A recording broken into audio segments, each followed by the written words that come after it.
Video में कुछ ऐसे नेचुरल चीज़ों के बारे में बात करेंगे जो कि बुढ़ापे तक हमारी हड्डियों को मजबूत बना के रखती है। आपकी हड्डी से संबंधित कोई समस्या नहीं है। अब हड्डियों की मजबूती के लिए दोस्तों हमारे शरीर में 2 पोषक तत्वों की ज़रूरत होती है। पहला है कैल्शियम और विटामिन डी। ये दोनों पोषक तत्वों की जब हमारे शरीर में कमी होती है, तभी हमारे शरीर की हड्डियाँ, मांसपेशियाँ कमज़ोर हो जाती हैं। शरीर का विकास रुक जाता है, ऐसे चलने-फिरने पे हम गिर जाते हैं, तो शरीर की हड्डियाँ टूट जाती हैं। जोड़ों में, कमर में दर्द होने लगता है, हमारी इम्यूनिटी कमज़ोर हो जाती है, जिससे हमें तरह-तरह की बीमारियाँ हो जाती हैं। तो दोस्तों इन दोनों की पूर्ति के लिए हमें क्या करना चाहिए? चलिए आज की वीडियो में हम डिटेल में जानते हैं। उसके बाद हमारे शरीर की हड्डियाँ मजबूत बनी रहें, उसके लिए क्या करना चाहिए? इससे संबंधित सारी जानकारी शेयर करेंगे। तो सबसे पहले बात हम कर लेते हैं दोस्तों विटामिन डी के स्रोत की।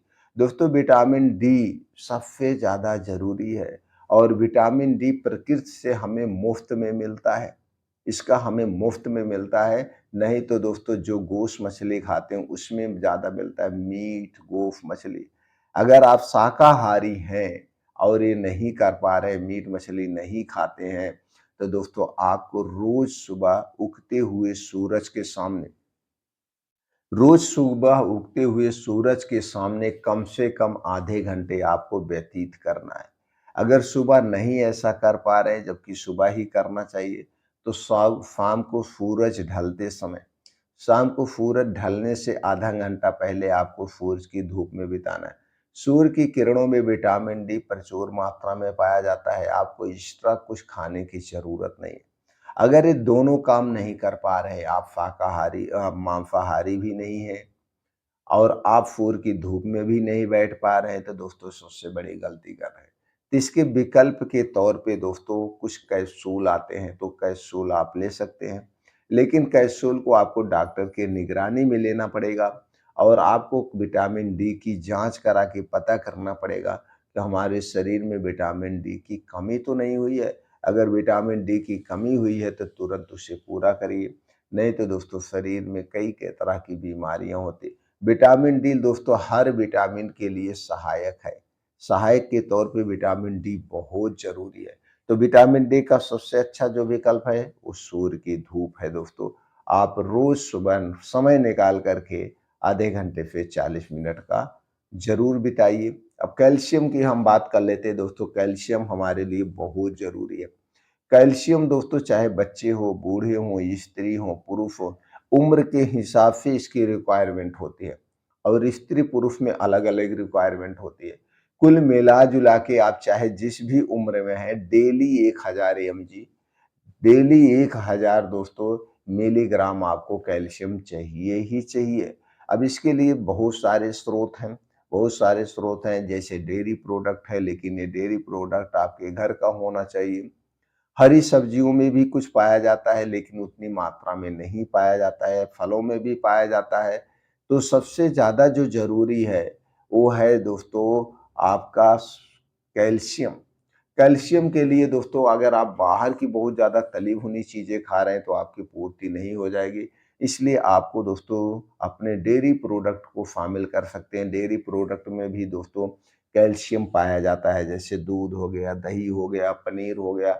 लेकिन ये दूध, दही, मट्ठा, डेयरी प्रोडक्ट आपके घर का होना चाहिए। घर का नहीं है तो कोई मतलब नहीं है। अब दोस्तों इसका सबसे 3 विकल्प सबसे अच्छे हैं। पहला है दोस्तों रागी।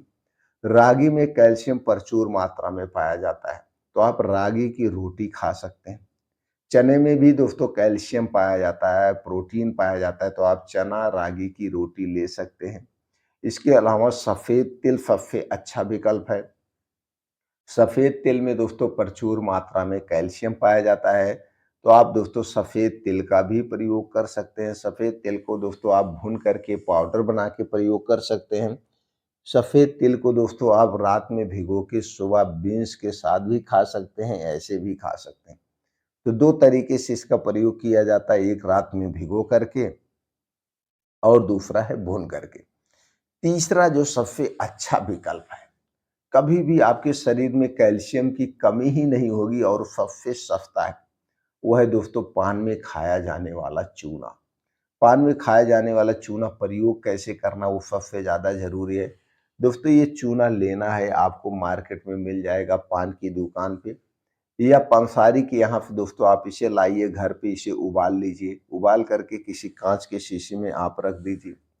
प्रयोग कैसे करना है? दोस्तों अगर आप पान की दुकान से लेते हैं ₹2 की 1 डिब्बी मिलती है और 1 डिब्बी दोस्तों पूरे 1 महीना चलती है।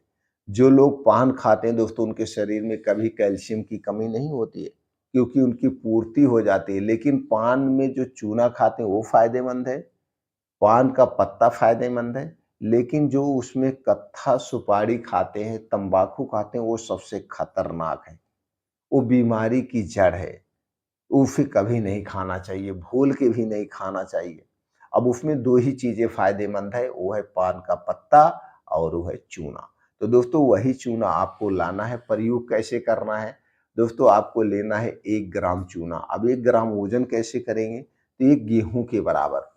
1 गेहूँ के बराबर चूना लेना है। आप इसे कई तरीके से प्रयोग कर सकते हैं। पहला तरीका है आप इसे दही के साथ ले सकते हैं।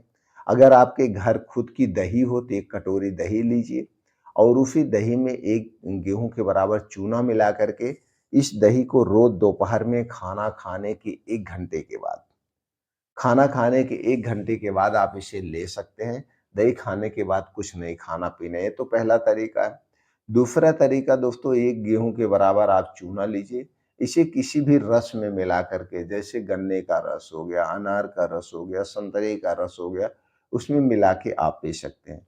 नहीं तो दोस्तों जो भी सब्ज़ी आप खा रहे हैं उस सब्ज़ी में 1 गेहूँ के बराबर चूना डाल के आप खा सकते हैं। इस तरह से चूने का प्रयोग कर सकते हैं। अब चूने का प्रयोग किसे नहीं करना ये भी जानना बहुत ज़रूरी है, नहीं तो आपको नुकसान हो सकता है। अगर आपको भविष्य में कभी भी पथरी हुई थी या हुई है, दोनों कंडीशन लागू होता है। भविष्य में कभी भी पथरी हुई थी या हुई है तो आपको चूने का प्रयोग नहीं करना है, इस बात का ध्यान दीजिए। बाकी लोग चूने का प्रयोग कर सकते हैं। इस तरह से दोस्तों ये कभी भी आपके शरीर की हड्डियाँ कमज़ोर नहीं होगा। कितने दिन तक कर सकते हैं? लाइफ़ टाइम कर सकते हैं, इसका कोई वो नहीं है कि आप कितने दिन, क्योंकि पान लोग खाते हैं तो हमेशा खाते रहते हैं। लेकिन कोई भी चीज़ हमें आदी नहीं बनना चाहिए। कुछ दिन तक प्रयोग करना चाहिए 3-4 महीने, फिर हमें बीच में छोड़ देना चाहिए, फिर प्रयोग करना चाहिए, फिर छोड़ देना चाहिए। इस तरह से करना चाहिए और दोस्तों डेली एक्टिविटी के लिए शरीर की हड्डियाँ मांसपेशियों को मजबूत बनाने के लिए हमें रोज तेज गति से मॉर्निंग वॉक करना चाहिए, जिम जाइए, योगा जाइए, ये भी बहुत ज़रूरी है। जब आप शरीर की एक्टिविटी ही नहीं बढ़ाएँगे, तो आपका शरीर कमज़ोर होता जाएगा। इसलिए शरीर की एक्टिविटी बढ़ाने के लिए आप जिस उम्र में हैं, अपनी उम्र के हिसाब से दौड़ लगाइए, खेल-कूद जो पसंद है आपको करना है। इससे आपका शरीर एक्टिव भी रहेगा, हड्डियाँ मांसपेशियाँ मजबूत रहेंगी, इम्यूनिटी भी स्ट्रांग रहेगा और बीमारी से आप दूर रहेंगे। इसलिए 2 घंटे का समय निकालिए, तेज़ गति से मॉर्निंग वॉक करिए, रनिंग करिए, जिम जाइए, जो कर सकते हैं आप करिए दोस्तों। फिर देखिए कैसे आप स्वस्थ और निरोग रहते हैं, बीमारी आपको छू तक नहीं पाएगी।